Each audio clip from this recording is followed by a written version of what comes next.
Bapak Ibu. Jadi pendidikan yang diharapkan di Muhammadiyah itu pendidikan yang berkarakter, tidak hanya mengejar materi, tetapi juga yang utama tentunya adalah spiritualnya, imannya.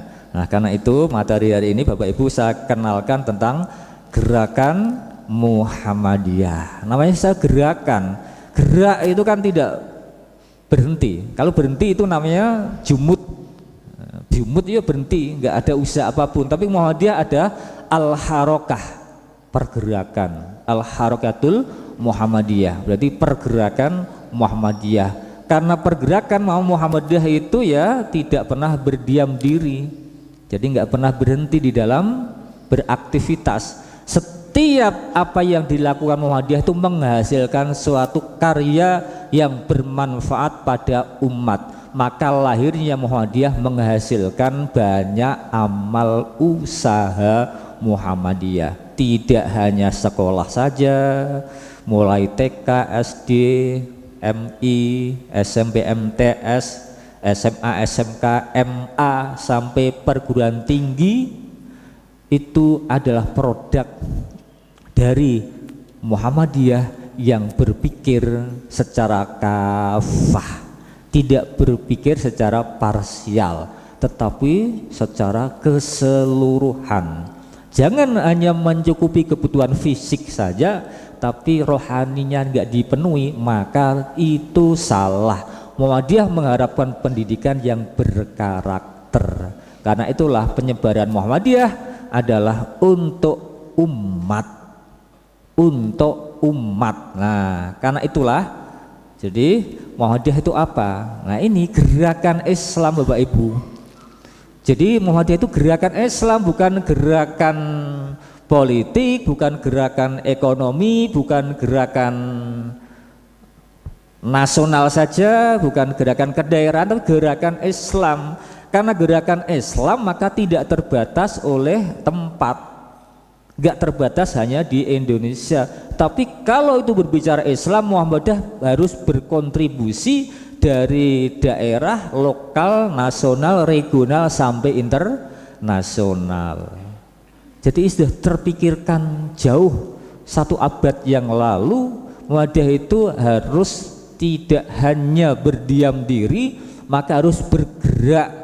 Maka alhamdulillah kemarin Ketua Umum Pimpinan Pusat Muhammadiyah Bapak Profesor Dr. Haidar Nasir MSI meresmikan Muhammadiyah Australia College MAC, mendirikan sekolah di Australia. Kalau nggak salah di Sydney atau di Melbourne, itu di Sydney-nya, ibu kota Australia berarti. Didirikan sudah ada SD sampai kelas 6 izin operasionalnya. Beli tanah yang luas, kalau nggak salah hampir 6-7 ribu meter. Itu berarti berapa hektar itu? 7 hektar ya. Kata beliau, tanah di Australia lebih murah dibanding tanah di Pekalongan. Monggo nek jenengan badhe beli tanah di Australia. Duh, kan bisa, misal Mas Nasrul nanti lulus fakultas kedokteran. Nah, terus nanti ada kerjasama dengan Muhammadiyah Australia. Wah, canggih kan? Di mana? Di Australia. Walaupun di sana di Muhammadiyah nggak apa-apa. Kok Australia kan berarti harus pintar bahasa asing, harus pintar bahasa Inggris. Kalau nggak pintar bahasa asing, nah, nanti pelongo nanti. Sampai sana bingung nanti. Bapak Ibu, jadi Muhammadiyah itu tidak berpikir hanya kedaerahan saja, sudah internasional, jauh ke depan. Maka kalau jenengan belajar di waktu di SD Muhammadiyah, di SMP itu kan dikenalkan ada yang namanya struktur Muhammadiyah itu kan dari PP, PWM, PDM, PCM sampai PRM. Ada satu lagi yang jenengan mungkin lupa, apa?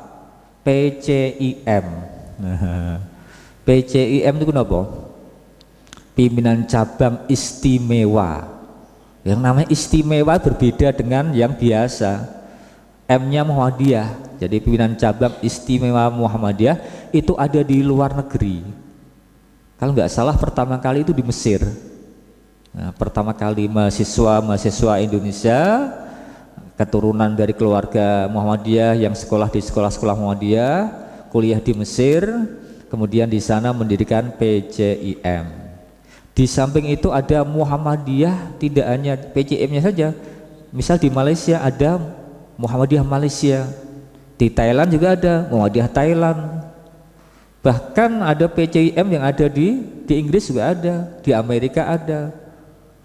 Lah yang luar biasa ya, tidak beberapa lama kemarin juga diresmikan berdirinya University Muhammadiyah Malaysia.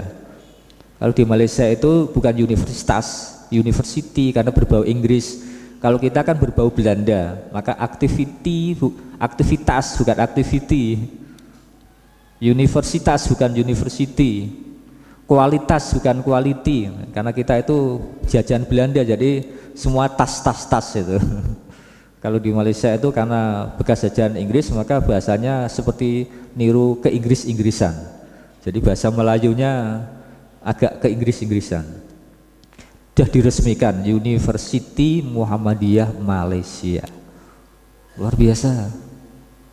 Di Korea juga ya, PCIM Korea Selatan di Seoul itu juga sangat berkembang pesat.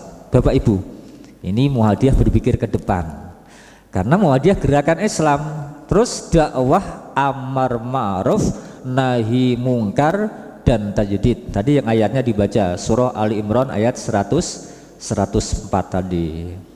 Jadi hendaklah wal takum minkum, kamu semua itu ummatun, itu umat, yad'una, yang mereka tuh mengajak ilal khairi, kebaikan, wa ya'muruna, dan memerintahkan bil ma'rufi, yang baik, wa yanhauna, dan mereka mencegah anil mungkar, dari perbuatan yang mungkar. Nah, jangan belajar mulaku nanti bisa menerjemahkan seperti itu nanti ya, bisa menerjemahkan perkata seperti itu. Jadi Bapak Ibu, dalam surah Ali Imran 104 tadi itu diakhiri dengan kalimat wa ulaika humul muflihun, wa ulaika, dan mereka itulah, mereka, jadi sudah mereka lagi, wa ulaika, dan mereka itulah orang-orang yang yad'una ilal khairi wa ya'muruna bil ma'rufi wa yanhauna 'anil munkar, mereka itu al-muflihun, orang-orang yang beruntung. Beruntunglah Muhammadiyah berpegang pada ayat ini. Itu baru satu ayat saja menghasilkan suatu amal usaha yang menjadikan kader-kader Islam yang rahmatal lil alamin. Muhammadiyah itu organisasi Islam terbesar di dunia, di internasional, yang administrasinya insya Allah itu adalah terbaik di antara organisasi Islam, tidak hanya di Indonesia tapi di seluruh dunia. Bahkan aset amal usahanya itu terbesar di Indonesia dan di dunia. Nah, jangan nggak percaya, coba cari. Karena apa? Muhammadiyah itu semuanya itu milik persyarikatan. Masjid ini Bapak Ibu, Masjid Darul Iman ini bersertifikat tanahnya bukan milik Pekalongan Timur, bukan miliknya ketua PCM, tetapi ini adalah milik Muhammadiyah. Sertifikatnya itu adalah milik Persyarikatan Muhammadiyah yang berpusat di Jogja dan Jakarta. Jadi itu sertifikatnya. Jadi semua aset-aset itu, walaupun nanti pengurusnya berganti, siapapun pimpinannya berganti, periodenya sudah habis, maka tidak akan pernah ini hilang, karena ini sudah menjadi milik aset Muhammadiyah, dan inilah wakaf terbesar Muhammadiyah untuk bangsa negara ini yang tidak pernah habis. Itu baru di Pekalongan. Nek nggak percaya jangan cek nanti, membuktikan, coba SD Muhammadiyah Nontaan itu, jangan cek apakah sertifikatnya itu atas nama pribadi kepala sekolahnya atau atas nama pribadi ketua pimpinan cabang Muhammadiyahnya. Enggak, semuanya adalah atas nama Persyarikatan Muhammadiyah, sehingga siapapun nanti pengganti penerusnya tidak akan pernah aset ini hilang dan nggak mungkin dijual, apalagi diwariskan. Jadi dia sudah berpikir jauh ke depan.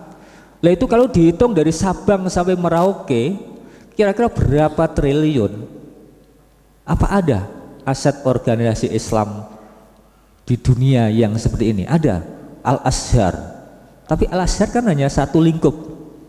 Al-Azhar bisa sampai bertahan sampai sekarang, padahal Al-Azhar itu berdiri kalau nggak salah abad 7 abad 8 itu, bahkan pada masa dinasti Daulah Fatimiyah sampai sekarang. Kenapa? Karena mempunyai aset besar yang kita kenal dengan wakaf. Wakaf itulah yang dikelola. Lah Muhammadiyah itulah berusaha mengelola tanah milik semua itu menjadi aset dan itu menjadi wakaf Muhammadiyah. Maka sertifikatnya ini nggak ada di cabang, nggak ada di sekolah, semuanya di Muhammadiyah. Kalau kota ya di PDM, disimpan di PDM supaya tidak nanti terjadi masalah di kemudian hari. Itu Bapak Ibu. Karena Muhammadiyah adalah gerakan amar ma'ruf nahi mungkar. Yang tidak kalah penting, Muhammadiyah ada gerakan tajdid. Tajdid itu apa? Ya bentuk-bentuk pengajian seperti ini itu dalam rangka tajdid itu pembaharuan, reformasi. Kalau dalam bahasa kita kan reformasi. Gerakan tajdid, gerakan pembaharuan, kembali ar-ruju' ilal Qur'an was sunnah, back to basic Al-Qur'an dan sunnah. Jadi kembali ke awal, bukan membuat yang baru yang tidak ada kaitan dengan yang lama, enggak. Pembaruan di sini adalah kembali pada masa-masa Al-Quran benar-benar dijadikan sebagai pegangan hidup kita minad dunya ilal akhirah, dan Al-Hadis sebagai pegangan kita untuk menerjemahkan Al-Quran yang kita tidak memahaminya dan mempraktekkan amal-amal ubudiyah kita yang kita tidak pernah ketemu Nabi, maka kita mempelajarinya lewat hadis Nabi. Muhammadiyah berpegang kepada Al-Quran dan As-Sunnah Makbulah, hadis yang diterima. Itu hadis yang ada, yang hadis yang sahih, ya, ada hadis yang hasan kalau banyak dan kuat bisa diterima itu. Kalau hadis yang mutawatir kan jelas, apalagi hadis qudsi jelas itu, jadikan pedoman. Maka Muhammadiyah tidak bisa memisahkan dua hal itu, sumber utamanya Al-Quran dan Al-Hadis atau As-Sunnah Makbulah. Itu Bapak Ibu. Jadi jauh sebelumnya sudah dipikirkan bagaimana generasi-generasi nanti itu, dia itu walaupun hidup di era milenial seperti sekarang ini, mereka tetap hatinya tertaut dengan Al-Quran. Buktinya alhamdulillah sekolah-sekolah Muhammadiyah sekarang itu banyak menghasilkan para santri, para pelajar yang tidak hanya pinter dalam iptek tetapi pinter dalam imtak. Karena itu Bapak Ibu, jenengan menyekolahkan anak itu tujuannya apa? Apa pinter bahasa Inggris saja, pinter matematika saja, pinter fisika, kimia, biologi? Saya yakin tidak. Tetapi pinter kedua-duanya. Yang punya potensi sosial, ya akuntansinya yang pinter. Biar apa? Muhammadiyah itu organisasi yang teliti, yang jeli, yang tertib, biar administrasinya benar. Kalau nggak ngerti administrasi, nanti bagaimana mempersiapkan kualitas dari organisasi itu. Salah satu ciri organisasi modern itu ada tertib administrasi. Jadi Bapak Ibu, Muhammadiyah itu kalau rapat itu mesti buat undangan. Walaupun sekarang undangan lewat WA, tapi tetap dicetak undangannya. Terus setelah hadir undangan, rapat, undangan jam 8, ya dimulai jam 8, berapapun yang hadir, pokoknya dimulai karena tertib waktu. Kita diajarkan tentang wal asri innal insana lafi khusrin. Jadi supaya apa? Supaya kita menghargai waktu. Itu Bapak Ibu. Terus kemudian daftar hadir, tanda tangan. Karena bukti kehadiran itu administrasi. Kita kan nggak tahu suatu saat kok nanti dibutuhkan, nggak usah bingung. Generasi kita yang akan datang 10, 20, 30 tahun yang akan datang itu bisa mencari, nggak usah susah nanti. Kemudian ditulis berita acara hasil rapatnya apa, apapun ditulis itu, karena itu bukti melaksanakan aktivitas. Jadi kalau sekolah-sekolah akan diakreditasi, insya Allah di sekolah-sekolah Muhammadiyah itu ya lengkap sudah, karena sudah terbiasa diajari untuk tertib administrasi. Itulah berpikir ke depan. Jadi gerakan tajdidnya di sini adalah bagaimana berpikir Muhammadiyah itu menjadi gerakan yang modern tetapi tidak tercabut dari akarnya sebagai gerakan dakwah amar ma'ruf nahi mungkar bersumber pada Al-Quran dan As-Sunnah. Itu sehingga walaupun sekolah di Jerman, karena dia lulusan alumni dari Ma'had Muhammadiyah, dari MBS Muhammadiyah, dari Panti Anak Yatim Muhammadiyah, dia tetap solih dan solihah. Bacaan Al-Qur'annya fasih, bahasa Arabnya pinter, bahasa Jermannya yo pinter. Loh, itulah kader-kader Muhammadiyah. Tadi ayatnya itu surah Al-Imran 104. Nah, ini Bapak Ibu. Jadi tujuannya itu ini yang kita harapkan menghasilkan anak-anak yang berkualiti, anak-anak yang berkualitas. Jadi mampu menghadapi tantangan, kendala apapun, dan kemudian mereka kuat dalam pendirian. Dan pelajar Muhammadiyah, orang Muhammadiyah itu tidak mudah berputus asa, karena memang amanat dari Al-Quran untuk orang itu ya selalu berikhtiar, berusaha semaksimal mungkin. Maka tujuan Muhammadiyah didirikan itu adalah untuk menjunjung tinggi, menegakkan dan menjunjung tinggi agama Islam, al-Islam. Maka di Muhammadiyah itu ada pelajaran yang namanya al-Islam dan kemuhammadiyahan. Jadi pelajarannya itu al-Islam dan kemuhammadiyahan.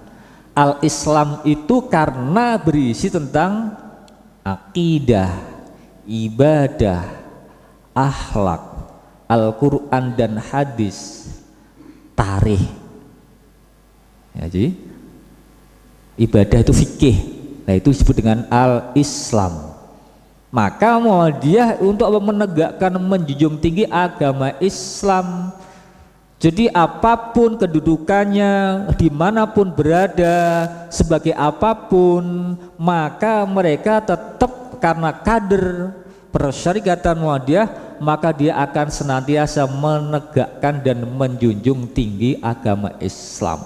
Kerja walaupun sangat sibuk, pasti karena dulu dididik Muhammadiyah, maka tidak akan pernah meninggalkan sholat 5 waktu. Kalau dalam perjalanan pun tidak akan pernah meninggalkan sholat, karena sudah diajari bagaimana cara sholat jamak, bagaimana cara sholat qashar. Wong Muhammadiyah itu nek lungo-lungo wis biasa menjamak dan mengqashar. Wong diberi rukhsah ya, diberi kemudahan diambil. Allah tahu kalau kita dalam kesulitan, maka Allah memberikan kemudahan, tidak usah mempersulit sendiri. Walaupun as-sholatu ala waktiha, itu kalau jenengan mukim, yo nek wis krungu azan segera cepet datang ke masjid. Tapi kalau dengan perjalanan, Allah memberikan suatu rukhsah, kemudahan, yaitu silahkan kalau mau mengambil jamaknya duhur asar boleh dikerjakan di duhur, namanya jamak takdim. Boleh dikerjakan di asar, namanya jamak takhir. Maghrib dengan isya juga begitu, asal jangan isya dengan subuh dengan jamak, nggak boleh. Kalau subuh tetap sendirian. Mau dikosor boleh dikosor ya. Jamak qashar itu tidak satu paket loh, itu berbeda. Tapi kalau jangan jadikan satu paket juga boleh. Wah ribet, waktunya sempit, dah dikosor. Duhur 2 rakaat, asar 2 rakaat, maghrib 3 rakaat, jangan dikosor nggih. Maghrib tetap 3 rakaat, isya 2 rakaat, 3-2. Nek jenengan kerjakan di waktu isya, maghribnya namanya sholat jamak qashar, namanya jamak takhir. Tapi aja diwalik, tetap yang dikerjakan yang dulu ya, yang dulu. Maghrib dengan isya dikerjakan di maghrib, ya maghrib lalu isya. Dikerjakan di isya pun sama, maghrib baru isya. Walaupun di waktu isya. Jadi Muhammadiyah mengajarkan hal-hal yang seperti itu karena apa? Tahu tentang kebutuhan manusia, tetapi juga jangan meninggalkan kewajibannya sebagai hamba Allah yang diperintah oleh Allah, yang kita itu diciptakan oleh Allah, tujuan utamanya adalah untuk mengabdi kepada Allah. Wa ma khalaqtul jinna wal insa illa liya'budun. Itu tujuan kita, tujuan hidup kita ya hanya itu, beribadah. Jadi Muhammadiyah itu semua aktivitas apapun itu bernilai ibadah. Karena ibadah maka Allah akan memberikan pahala. Jangan hadir di sini, kita hadir di sini ya, ini tidak hanya dunyawiyah, ini dunyawiyah wal ukhrawiyah. Duniawi dan ukhrawi, dapat dunia, dapat akhirat. Akhiratnya jenengan bisa mendapatkan banyak ilmu dan menambah ilmu untuk beribadah. Dunyawiyahnya jenengan bisa bersilaturahim dengan bapak ibu saudara semuanya. Dalam silaturahmi siapa tahu ada hal-hal yang bisa dibicarakan untuk muamalah. So ngerti, yang satu produk batik, yang satu produk untuk capnya, yang satu penjualnya. Nah kan bisa itu berkolaborasi ya, dapat semuanya ya. Jadi tujuannya apa? Terwujud masyarakat Islam yang sebenar-benarnya. Sekali lagi, masyarakat Islam, itulah Muhammadiyah didirikan. Jadi Muhammadiyah makanya bisa go internasional karena memang berbicara tentang Islam, yang dimana Muhammadiyah bukan didirikan untuk tujuan politik. Kalau tujuan politik itu sementara, habis politiknya bubar. Tujuan ekonomi saja kalau pas mengalami kejayaan iya. Dulu waktu jaya-jayanya batik orang Pekalongan luar biasa. Sekarang kan beda, harus bekerja keras.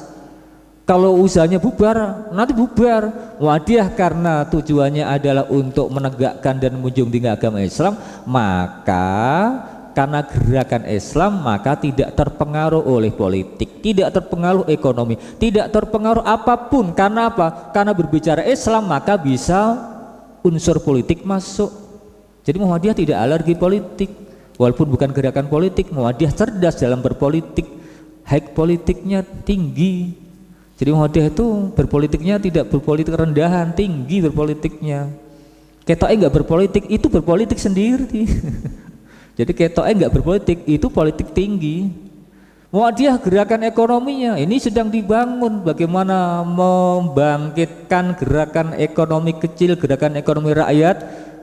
Muhammadiyah ada yang namanya Majelis Ekonomi dan Kewirausahaan, itu yang memfasilitasi di tingkat cabang ada, bahkan di ranting juga ada, apalagi di PP.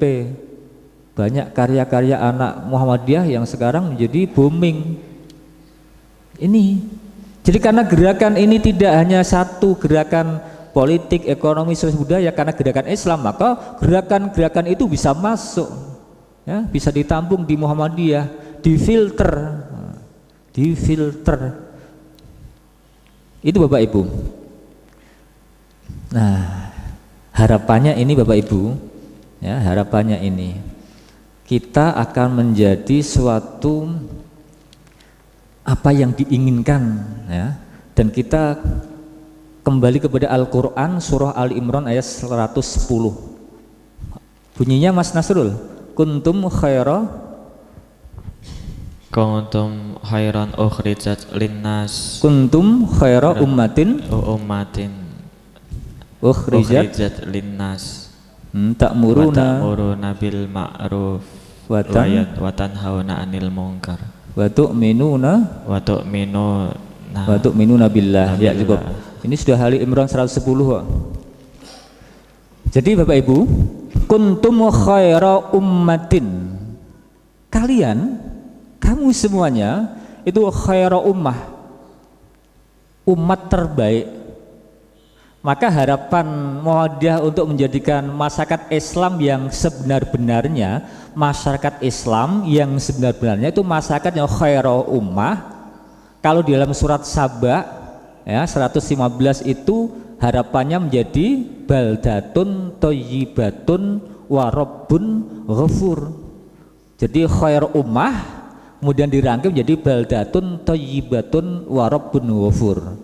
Kamu itu ada umat terbaik yang dilahirkan ya, yang dilahirkan ukhrijat linnasi, yang dilahirkan untuk manusia. Maka Muhammadiyah itu dimanapun menjadi kewajiban kita untuk senantiasa apa? Ta'muruna bil ma'rufi wa tanhauna 'anil munkar wa tu'minuna billahi al-ayah. Ayatnya panjang, nanti diteruskan sendiri. Jadi ini serupa dengan yang 104 tadi, tapi di sini lebih menegaskan kembali kita itu ada umat yang terbaik yang diciptakan oleh Allah Subhanahu wa Ta'ala. Dimanapun kita berada itu untuk senantiasa menjadi orang yang ta'muruna bil ma'rufi wa tanhauna 'anil munkar wa tu'minuna billah. Kenapa ada kaitan wa tu'minuna billah? Karena kaitannya dengan iman. Kalau sudah iman kepada Allah, maka akan rangkaiannya kepada iman-iman yang lain. Maka biasanya dalam ayat Al-Quran itu wa tu'minuna billahi wal yaumil akhir, biasanya begitu.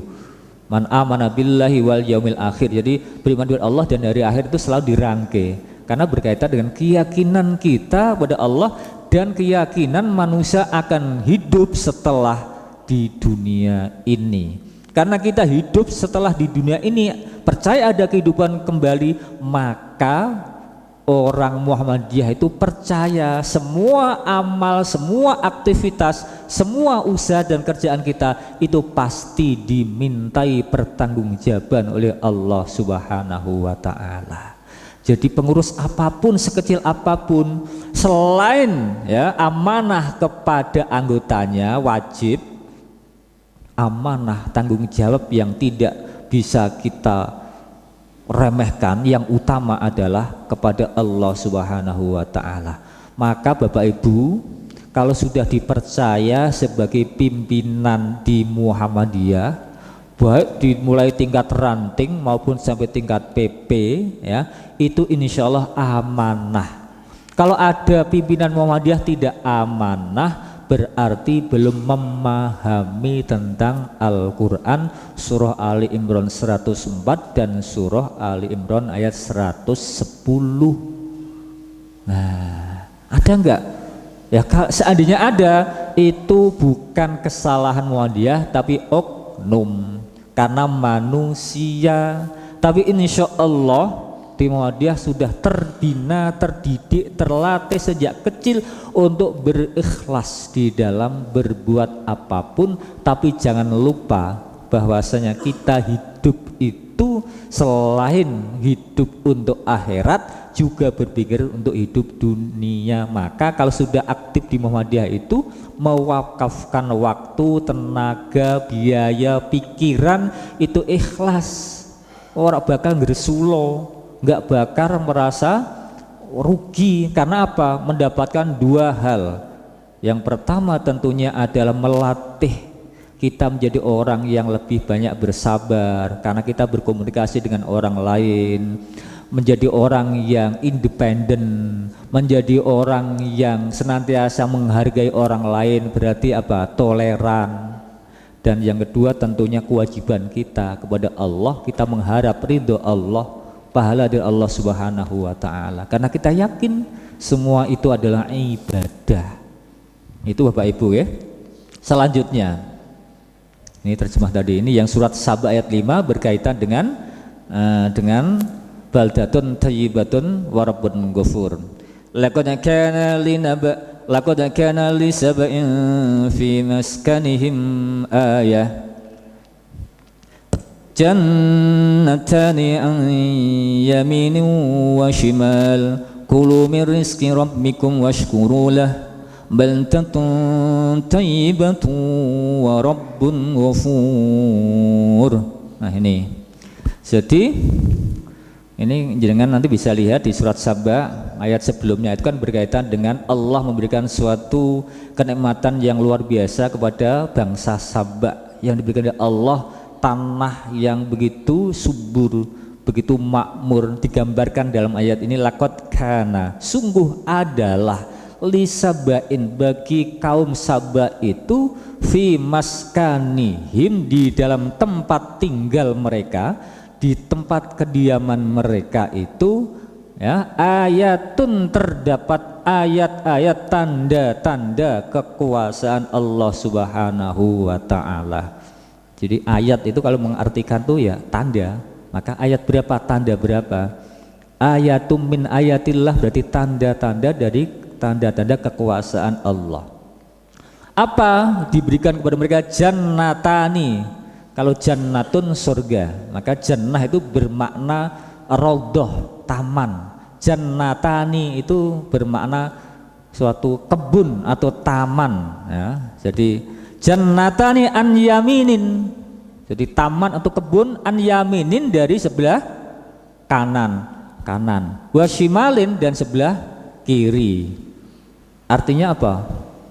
Bayangan di daerah tandus Arab, kok ada satu taman kanan kiri penuh dengan taman yang subur, yang makmur, masya Allah. Kalau di Pekalongan sih biasa, apalagi di Petung Kriono biasa, karena penuh dengan taman. Tapi ini di tanah yang daerah Arab, kaum Saba itu hidup kan di daerah Yaman itu.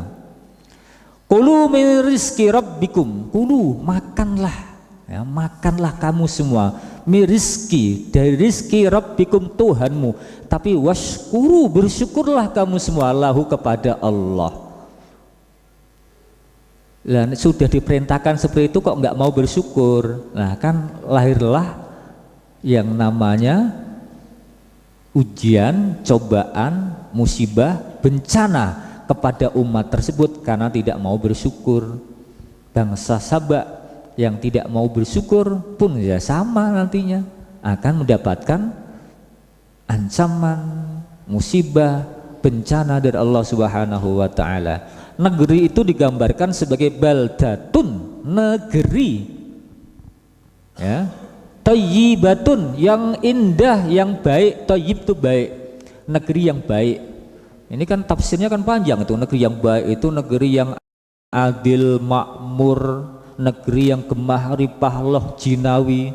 Kalau orang Jawa itu negeri yang karto tentrem raharjo ning ing sambikala, kan begitu ya, gemah ripah loh jinawi. Negeri yang aman, tertib, damai, makmur, hidup rakyatnya berkecukupan, pangan sandangnya, rumahnya, semuanya cukup. Kira-kira ada enggak sih negeri seperti itu? Bangsa kita sudah, kalau di persentase kira-kira berapa persen kan begitu. Lah ini Al-Quran itu menggambarkan ada dulu negeri Saba seperti itu.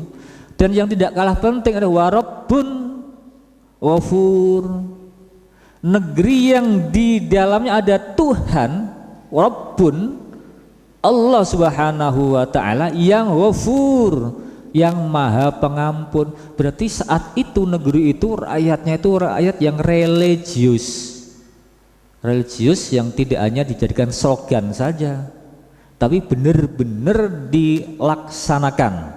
Maka Allah memberinya negeri yang sangat indah. Bangsa kita pun bisa. Maka Muhammadiyah mengharapkan nanti masyarakat yang Islam sebenar-benarnya itu masyarakat yang khaira ummah, dan negeri yang baldatun thayyibatun warabbun ghafur. Tapi by proses, ternyata nggak akan pernah berhenti. Sampai kapan? Sampai sebelum dunia ini kiamat, insya Allah. Itu harapannya seperti itu Bapak Ibu.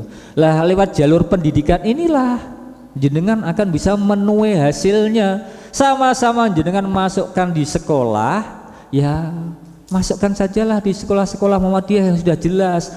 Di SD Muhammadiyah itu mengajarkan baca tulis huruf Al-Quran, terus ditambah sudah ada tahfidz. Kalau nggak percaya, SD Muhammadiyah Nontaan ini lulusan SD kelas 6 itu, karena saya pernah nguji, itu wajib hafal juz 30 dan juz 29. Karena saya pernah nguji di sini, dan anak-anak hafal juz 30 dan juz 29. Lulus SD sudah hafal 2 juz. Nanti masuk SMP Muhammadiyah, di SMP Muhammadiyah pun ada pelajaran tahfidzul Quran, ada ustadznya. Di samping juga ada BTQ yang dari Pemkot. Itu anak-anak juga diajarkan untuk menghafal Al-Quran di SMP-mu, SMP Muhammadiyah Kota.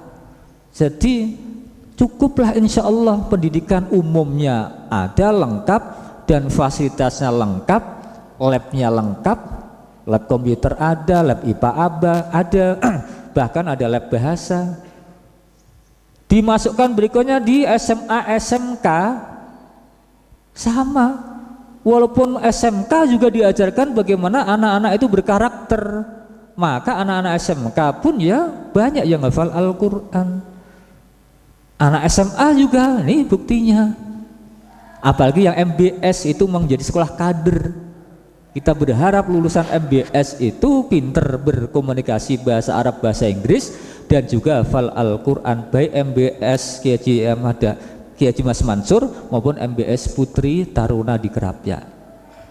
Nah, Bapak Ibu, saya ada pesan, ada pengajian 2 bulanan di Masjid Al-Ihsan, dimulai jam 8, mulai hari ini. Monggo nanti kalau mau menambah ilmu, hadir di Masjid Al-Ihsan, jadi tambah jenengan nanti ilmunya.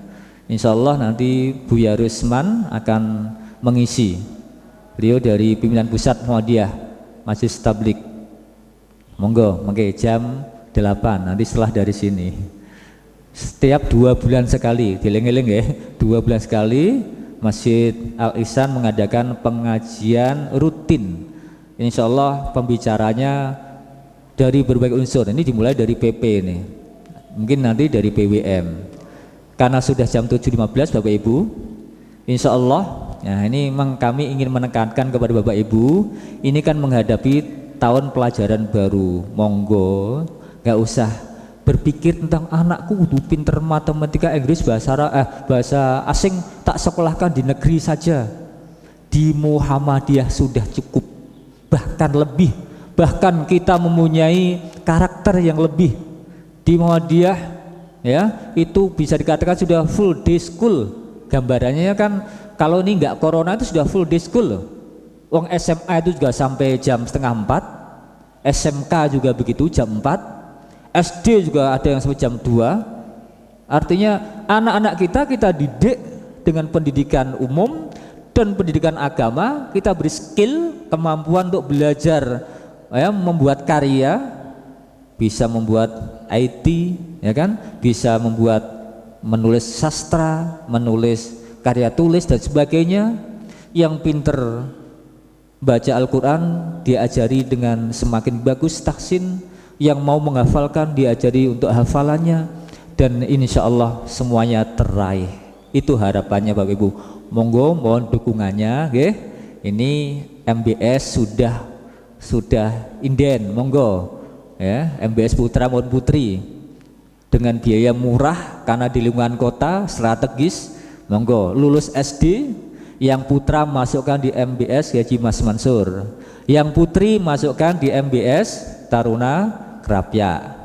Lulusan SMP ya, yang sekarang kalau nanti MBS itu bertahap terus, nanti berjenjang SMP sampai SMA.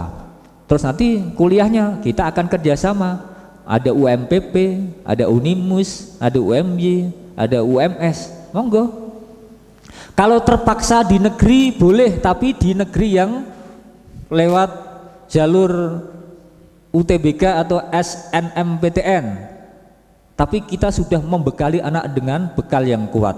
Jadi kalau terpaksa di negeri, ya boleh ke UI, UGM, IPB, ITB, insya Allah Muhammadiyah Rinto, insya Allah. Tapi kalau ke swasta nggak usah jauh-jauh. Ada Universitas Muhammadiyah di Pekalongan sudah ada UMPP, ya.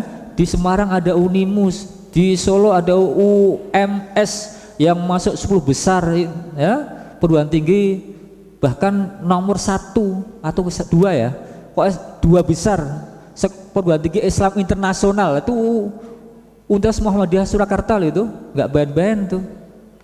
Purwokerto UM Purwokerto, berita terakhir kemarin lulusan Universitas Muhammadiyah Purwokerto diangkat menjadi kepala sekolah internasional di Korea loh, kan seneng, bangga kan. Jadi anak-anak Muhammadiyah berprestasi.